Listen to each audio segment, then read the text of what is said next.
ডাক্তারের কাছে যে ও জানতে পারে আমি কখনো মা হতে পারবো না, পরে আমাদের ডিভোর্স হয়ে যায়। আপনার বাবা মা নেই?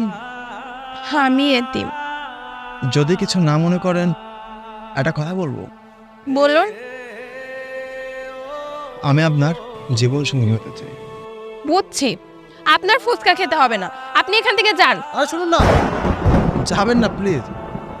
দেখেন, আপনাদের মতো ছেলেদের খুব ভালো করে চেনা আছে। আপনারা হচ্ছেন সুযোগ সন্ধানী। কয়দিন ইউজ করবেন, তারপরে ছেড়ে দিবেন। মন তো আর বুঝবেন না, যেমন আমার হাজবেন্ড।